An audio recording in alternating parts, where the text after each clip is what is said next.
Guys, मैं फिर हाजिर हूँ। इस वक्त हम डिस्कस कर रहे हैं मोहरा एपिसोड 39 का प्रोमो टीजर। 38 एपिसोड हो चुके हैं। अलीज़े की चालें जो हैं वो ख़त्म होने का नाम नहीं ले रही हैं। हुआ कुछ यूँ है कि इतना कुछ हो चुका है 38 एपिसोड्स में कि मुझे अंदर से फीलिंग आ रही है कि कुछ बचा नहीं है कि और क्या हो सकता है, लाइक क्या पॉसिबिलिटीज़ हो सकती हैं। अलीज़े ने हर तरफ से ना सिकंदर को और उनके ख़ानदान को लाइक गर्दन से पकड़ा हुआ है। पूरा खानदान इसकी चालों से परेशान है। सास अलग परेशान, सुसर को अलग संभालना मुश्किल हो रहा है। ऊपर से अरीशा ने तो चुप साध ली है, वो तो कुछ बोलती नहीं है। सिकंदर को समझ नहीं आ रहा कि जो वो काम करता है, जो वो चाल चलता है, जो भी वो एक्शन लेता है उसका उलट हो जाता है। Like completely opposite. जो वो सोच रहा होता है कि ये नतीजा निकलेगा इस बात का, वह वो नतीजा निकल ही नहीं पा रहा। खासकर सिकंदर जो है ना, उसके समझ लें आप, उसका दम मुंह को आया हुआ है। लाइक यहाँ उसके फंसा हुआ है सांस कि अब निकला तो तब निकला। अब तो बंदा इतना फ्रस्ट्रेट हो गया कि चीज़ें तोड़ रहा है घर की। उस पर चोरी का इल्ज़ाम तक लग चुका है घर में। लाइक इमेजिन दैट कि उसके ऊपर अलीज़े ने चोरी का इल्ज़ाम लगा दिया अगले एपिसोड में। यहाँ तक बात आ गई कि वो ये साबित करना चाह रहा था कि अलीज़े ने कुछ चीज़ चुराई है, लेकिन उल्टा वो बाजी इसी के ऊपर पड़ गई है। इतना फ्रस्ट्रेटेड है, इतना फ्रस्ट्रेटेड है कि उसको समझ नहीं आ रहा कि आखिर ये बंदा है कौन जो उसको तबाह करना चाहता है और क्यों तबाह करना चाहता है। ये उसको एक्चुअली बग कर रहा है। ये सारी चीज़ें जो है ना वो उसको इतनी परेशान नहीं कर रही अगर उसको रीज़न बिहाइंड इट पता नहीं चल रहा। फिर उसको एकदम ख्याल भी ये भी आया कि कहीं ये तो नहीं है कि अनुषा ये सब कुछ कर रही है। लेकिन फिर उसको लगता है यार अनुषा इतनी पावरफुल कैसे हो सकती है कि इतना बड़ा गेम खेल सके। वो तो इतनी बेवकूफ़ सी लड़की थी जिसको इसने 5 सेकंड में उतार लिया था शीशे में। सासू जो माँ है इनकी, जो सास हमदानी है, उन्होंने अलीज़े को चैलेंज कर दिया कि मैं तुम्हें इस घर से निकाल के ही दम लूंगी। कसम खा ली बंदी ने, और बहू के सामने ही कसम खा रही है। इसने थोड़ा सा उसको ब्लैकमेल करने की कोशिश की थी जो कि इस पर बाजी उलट गई। तो इसने कसम खाई कि मैं तुम्हें निकाल के दम लूंगी। तो अलीज़ा साहिबा ने भी कसम खा ली उनके सामने कि भाई देखो, मैं आपसे वादा करती हूँ अगर आपने मुझ पर कोई बाजी खेली और आपने मुझे इस घर से निकाल दिया, मैं चली जाऊंगी, मैं हार मान के चली जाऊंगी, लेकिन मैं इस घर की बुनियादें हिला के जाऊंगी। अगर आप ये समझते हैं कि मैं चुपचाप चली जाऊंगी, ऐसा नहीं है। मैं इस घर की बुनियादें हिला दूंगी और जब मैं जाऊंगी ना तो इस घर में सिर्फ आप लोगों को के लिए मातम करने जितने जोगे रह जाएंगे आप लोग।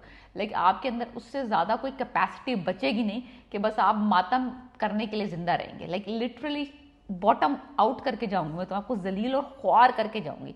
सो बहुत कुछ इस ड्रामे में जो है ना अलीज़ा के हक में जा रहा है। वो जो चाल चलती है वो कामयाब है। बाकी लोग जो भी उसको काउंटरैक्ट करने की कोशिश करते हैं वो लाइक लिटरली इंस्टेंटली जो होता है ना वो हार जाते हैं। लाइक उनका बाजी पलट जाती है। एनीवेज, सिकंदर सोच सोच के परेशान है, सोच सोच के परेशान है कि आखिर है कौन।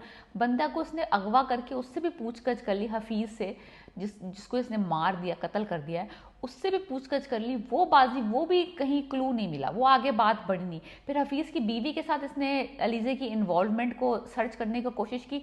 वो बात भी अलीज़ा ने इसके ऊपर डाल दी कि मैं तो तुम्हारी ही फेवर करने के लिए हफीज़ की बीवी को चुप कराने गई थी कि सिकंदर को, कि तुम्हें वो नुकसान ना पहुंचाए। एनीवेज, तो सिकंदर को कोई, जैसे कहते हैं ना, सिरा पकड़ में नहीं आ रहा है। उसके सिरा, वो चाह रहा है कि कहीं से कोई सिरा मिले और उसको। लेकिन मुझे ये बात समझ नहीं आ रही कि इतना इतना विशस, इतना कनिंग, इतना इंटेलिजेंट ये क्रिमिनल दिखाया था इन द बिगिनिंग, इसको क्यों नहीं पता चल रहा, इसका बैकग्राउंड क्यों नहीं पता कर रहा है। ये इसके कॉलेज जाए, इसकी यूनिवर्सिटी जाए, कोई क्लू निकाले, कहीं से कोई बात करे, लेकिन वो वाले थ्रेड क्यों नहीं पकड़ रहा। ये क्यों सामने सामने देख रहा है, थोड़ा पीछे जाके देखे ना।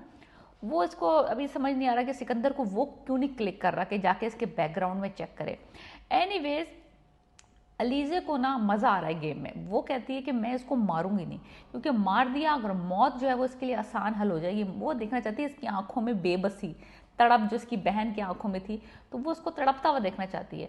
और वो तड़प रहा है, डेफिनेटली सिकंदर तड़प रहा है। उसको समझ आ रहा है उसके हाथ में कुछ भी नहीं है। जो उसके हाथ, जिस चीज़ को वो हाथ लगाता है वो बर्बाद हो जाती है। तो एनीवेज, ये सारा कुछ है और अरीशा ये सब विटनेस कर रही है कि उसका मियाँ जो है वो कितना बेबस है, कितना आग बगोला है, कितना इरिटेटेड है, कितना डिफीटेड है। सो अभी हमें ये देखना है कि अगले एपिसोड में कोई सिरा इसके हाथ लगता है कि नहीं लगता, या जो माँ है वो जो उसको क्लू मिला हुआ है कि इसकी बहन और वो वाला जो सिनेरियो है वो अब सिकंदर के साथ शेयर करती है कि नहीं करती। मुझे समझ नहीं आ रहा, अगर वो हमजा के साथ शेयर नहीं कर सकती तो कम से कम अपने दूसरे बेटे के साथ तो शेयर कर सकती है ना। तो वो दूसरे बेटे के साथ क्यों नहीं शेयर कर रही कि जाके सिकंदर को बताए कि मुझे इस लड़की के बारे में ये इन्फॉर्मेशन आई है। तो ये ज़रा सा फ्लॉ है इस ड्रामे में कि उसको अपने बड़े बेटे से नहीं डिस्कस करती तो अपने छोटे वाले से तो डिस्कस करे। अब ये है कि अलीज़े आराम से नहीं बैठेगी। अलीज़े ने ये नहीं सोचना कि भाई वक्त लेगी आराम से, वो धड़ाधड़ हमले करेगी और सिकंदर को उसके पाया तकमील तक पहुंचाने की कोशिश करेगी। लेट्स सी कि 39 एपिसोड में क्या होता है। बहुत इंटरेस्टिंग ड्रामा है, आप यू डेफिनेटली वॉच दिस। चस वाला ड्रामा है, मज़ा आ रहा है, बहुत अच्छा। लाइबा खान की एक्टिंग बेहतरीन है। Please subscribe my channel and let me know what do you think about my predictions and review.